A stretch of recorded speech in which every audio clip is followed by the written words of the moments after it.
So last week I uploaded a video that showed you how to make $1,000 in a photo using this particular approach. And I got a lot of questions from all of you asking me how I get my clients or how to get more clients. So that's what we're going to be looking at today.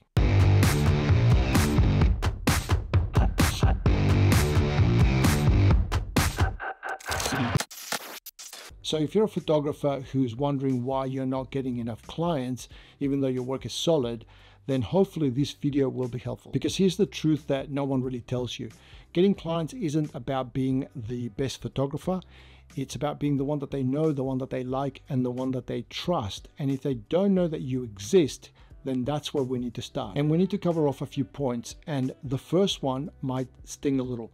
But it's a really important one for you to understand, and that is that your talent alone is not going to get you booked. And look, we all want to believe that if we just get good enough, then the clients will come to you. And skill does matter, but if no one sees your work, or if you're not on top of their mind when they're ready to hire, then all that talent, it doesn't count for anything. The next thing is this invisible photographer problem that we have to deal with. So here is a common pattern. You spend hours or days even perfecting your website. You carefully curate your Instagram feed. You've got beautiful images, but no one's reaching out. You're waiting to be discovered, but the way that things work today, discovery is not passive. You have to show up, and you have to show up consistently. And that doesn't mean that you need to be loud or salesy. It simply means that you need to be visible to the right people in the right places in the right way. The next thing that we need to understand is that marketing isn't a dirty word. It can actually be a gift. A lot of photographers, though, feel uncomfortable marketing themselves, and they'll say things like, I don't want to feel pushy, I hate selling myself, I just want my work to speak for itself. But this is just a shift in mindset, because marketing, it's not about being pushy, it's about helping people to find the right person for the job. When you show up and you clearly communicate to that person what it is that you do and how you can serve and how you can help, you're just making life easier for that person that's searching for someone just like you. Okay, so the next point is that not everyone is your client.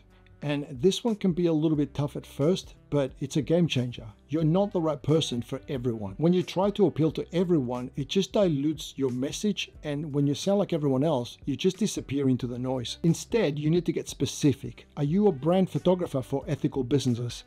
Are you a wedding photographer for non-traditional couples? Or maybe you're a product photographer who thrives on really clean, modern designs. You need to say it and you need to own it, because the more specific you are, the more likely that that person is going to look at you and say, you are the one that I've been looking for. And that's the client you're after. Okay, so let's get to the real work when it comes to getting clients, because this is where the rubber meets the road.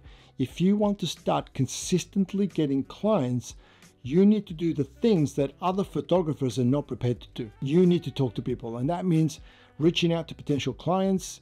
It means DMing brands or local businesses. It means introducing yourself at networking events or even casually at a coffee shop. And it means following up with people that you've worked with or spoken to in the past. And this is not about being sleazy. It's just communicating with people. Because when it's done right with the right intention, it builds a connection with that person. And if you're not sure what to say, then have a little script that you can memorize. It doesn't have to be perfect. It could be something like, hey, I'm a local photographer who specializes in X, and I noticed your brand and I thought we might be a good fit. I'd love to share some ideas with you if you're open to it. It could just be as simple as that. And if they say no, that they're already working with a photographer, then that's okay. You can always go, hey, best of luck. And if things ever change, then let me know, or you want to have a coffee. You're just building a rapport with that person. You're building connections. It's friendly, it's professional, and it just opens a door for you. And scripts can take away the awkwardness of the outreach and make the follow-up feel a little bit easier. Okay, here's another point, which is multiple touch points. Okay, most people stop after one message, and that's a mistake.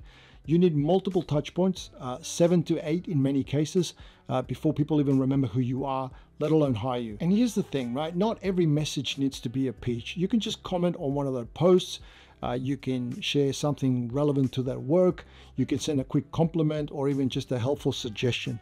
It helps to build familiarity and trust without pressure. Okay, here is one of the most important ones that we're going to cover today, and that is picking up the phone. You want to stand out? This is the unfair advantage I keep telling people about. Pick up the phone. Yes, I know it's scary, but calling potential clients is massively more effective than any DM or email that you can send. It allows you to have a real-time conversation with that person, and it builds trust faster. and it makes you unforgettable because so few people do it. And finally, let's talk about volume. Now, I know that you may be sending messages already, but one message a week won't cut it. Okay, try 10 a day or 50 a week, because at the end of the day, this is a numbers game. Even the best pitch won't work if it's only seen by 5 people.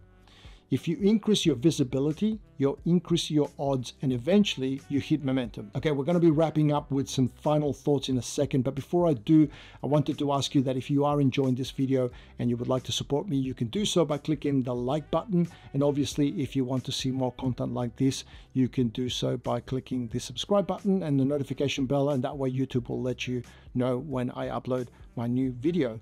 But let's wrap things up now with some final thoughts. Because if this all sounds like a lot of work, then that is because it is. At least it is in the beginning. But once you start building momentum, once you start building relationships, once the referrals and the repeat clients kick in, it does get easier. You're going to move from chasing clients to choosing clients. And you're going to do a lot more creating and a lot less convincing. But it starts with being willing to do the unglamorous work in the beginning, to be more visible, to speak up, and to connect. And if you do, the clients will come, and it's going to be the right clients. Anyway, if you have any questions about anything that I covered here today, you can leave them in the comment section below. That is the best place to get in touch with me. Otherwise, of course, you can reach me through any of the usual social media platforms, and I will put all the links in the description. I try to answer as many comments as I can. But that is it for today's video. I hope you enjoyed it. I want to thank you for watching, and I will see you in the next one.